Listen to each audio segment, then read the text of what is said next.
In this video, we'll talk about the must-have muscle-gaining supplements. Yes, you can definitely build muscles without taking supplements, but this will take a much longer period of time to achieve the same results as those who took the right supplements. So ask yourself, do you want to shave off months of unnecessary hard work and get results fast? If your answer is yes, then you should invest in supplements. Without further ado, let's get started. Generally, to build up muscle, it's still better to achieve it through diet and exercise, while supplementation should only be used for additive effects. Nonetheless, it shouldn't be pushed aside, as supplements are still generally used for health and building muscle. Foods are usually insufficient for anyone that's looking to gain muscle in the fastest manner. The best option is to take in the right supplements that your body needs. The top 3 most used supplements are creatine, vitamin D, and omega-3 supplement from fish oil. You might wonder if omega-3 fatty acids from flax or chia seeds should be considered as well, but the fact is, flax and chia seeds don't provide sufficient supplement on their own. Flax and chia seeds are found in the form of alpha-linoleic acid, which has to be converted by the body into usable form, and the ratio conversion is rather poor. Number 1. Creatine. Creatine is a molecule produced in the body where it stores high-energy phosphate groups in the form of phosphocreatine, or creatine phosphate. Creatine supplementation confers a variety of health risks, notably neuroprotective and cardioprotective. It's usually used by athletes to increase both power output and lean mass. There are various types of creatine, and creatine monohydrate is the most affordable and most effective. It dissolves in water more easily and is best to be taken 5 grams a day daily while consuming it like any other vitamin. Higher doses up to 10 grams a day may be prudent for those with a high amount of muscle mass and high activity levels. Stomach cramping can occur when creatine is supplemented without sufficient water. Diarrhea and nausea can occur when too much creatine is supplemented at once, in which case doses should be spread out over the day and taken with meals. Number 2. Vitamin D is a fat-soluble nutrient, and it is one of the 24 micronutrients critical for human survival. The sun is the major natural source of the nutrient, but vitamin D is also found naturally in fish and eggs, while it is also present in dairy products.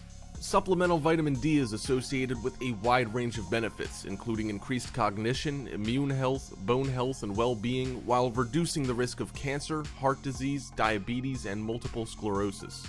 People deficient in vitamin D may also experience increased testosterone levels after supplementation, which can be remedied where the body produces vitamin D from cholesterol, provided there is an adequate amount of UV light from sun exposure.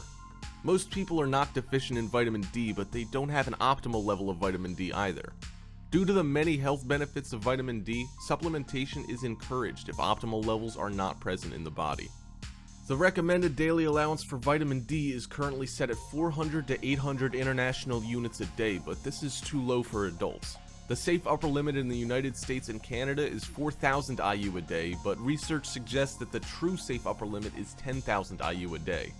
As vitamin D is fat-soluble, it has to be taken with a fatty acid that can serve as a transport, and it should be taken daily with meals or a source of fat like fish oil. It's best to be taken earlier in the day, as it may disrupt sleep pattern if taken later in the evening. Before we proceed to the third top supplement, let me share with you some supplement facts of vitamin D. Vitamin D deficiency is relatively common in athletes and is associated with muscle weakness and atrophy, specifically type 2 muscle fiber atrophy. Skipping out on this vitamin is just as bad as skipping out on leg day. Number 3. Omega-3 fish oil. Fish oil is a common term used to refer to 2 kinds of omega-3 fatty acids, eicosapentaenoic acid and docosahexaenoic acid, and they're usually found in fish, animal products, as well as phytoplankton. Fish oil is recommended as a source of these omega-3 fats, as it's the cheapest and most common source of them. Fish oil provides a variety of benefits when supplemented, particularly when the ratio of omega-3 and omega-6 fatty acids in the body is almost equal, or 1-to-1. Did you know that the average diet, red meat, eggs, and so forth, is high in omega-6 fatty acids, which is why fish oil is recommended to balance the ratio? A ratio of roughly 1-to-1 is associated with healthier blood vessels, a lower lipid count, and a reduced risk for plaque buildup. Moreover, fish oil can decrease the risk of diabetes and several forms of cancer, including breast cancer. Fish oil works primarily through eicosanoids, which are signaling molecules, and a proper ratio of omega-3 to 6 fatty acids will influence which eicosanoids are released in response to stress. It should be noted that fish oil can also reduce triglycerides in people with high triglyceride levels. However, it can also increase cholesterol, so care should be taken before supplementing fish oil for this purpose. Fish oil doses vary depending on the goal of supplementation. As for general health, 250 milligrams of combined EPA and DHA is the minimum dose and can be obtained via fish intake. Supplement facts. Fish oil can reduce blood clotting and should be supplemented with caution if blood-thinning medications, aspirin, warfarin, or clopidogrel are already present in the body.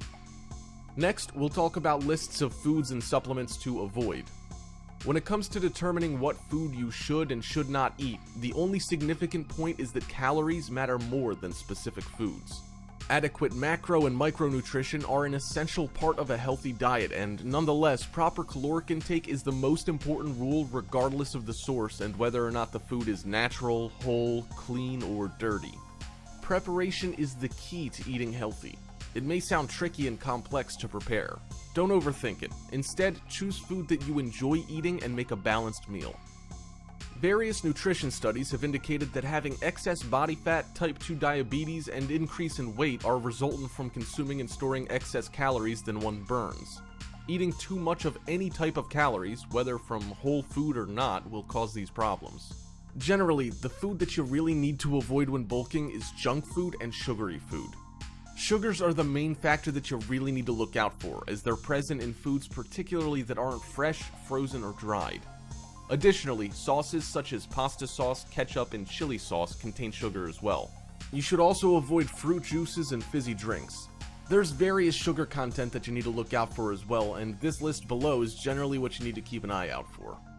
Muscle development supplements, including testosterone booster and protein supplements, are compounds that act to enhance muscle protein synthesis or otherwise enhance muscle mass.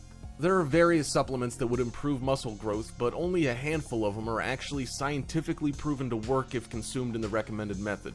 Supplements that do not offer any muscle growth are considered placebo pills and powders, which is merely an implication to your mind that it affects your body.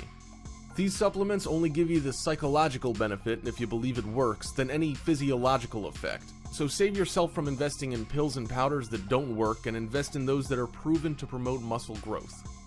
Taking testosterone boosters is a choice. However, it's always a good idea to cycle testosterone boosters, as they do have side effects that could be detrimental to your health if taken excessively, and it could lead to undesirable side effects that are associated with prolonged use. There could be adverse side effects on the testicles, like atrophy, and it may reduce HPTA stimulation over time if used too much. Compounds that act in the hypothalamus can cause symptoms of what people call adrenal fatigue, where the hypothalamus starts to fatigue. There are 3 prime examples of compounds that have been scientifically proven that don't affect testosterone levels, which are Tribulus terrestris, ZMA, and D-aspartic acid.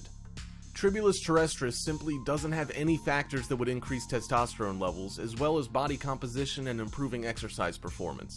ZMA is a combination of zinc, magnesium, and vitamin B6, which is in the same line with Tribulus terrestris. People who are deficient from zinc and magnesium would benefit for their overall health, but not for increasing testosterone level. The least ZMA could do is removing micronutrient deficiency that is suppressing testosterone production.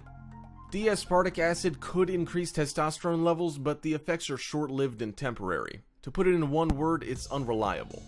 There are various scientific studies that have been conducted to determine if increasing testosterone levels could help with boosting muscle gains. The results pretty much show that no matter how high you increase your testosterone levels, it wouldn't help boost muscle building compared to consuming proper diet meals and viable supplements. Consumed for the purpose of increasing dietary protein when food is not taken, it's typically seen as a food product or a meal replacement. Protein powders come from various sources such as milk, beef, rice, peas, or hemp. Typically used in conjunction with a proper diet to increase dietary protein intake, some specific types of protein are made for certain scenarios, such as casein protein for a slow-release protein and whey protein for a faster release. Unfortunately, protein supplements don't directly help you accelerate muscle gain, but consuming enough protein could work. Compared to consuming protein from food, protein supplements are convenient for easy snacking, and most of the protein supplements are low in carbs as well as fat, which is good for a proper meal plan. Moreover, they're affordable in terms of price per gram of protein.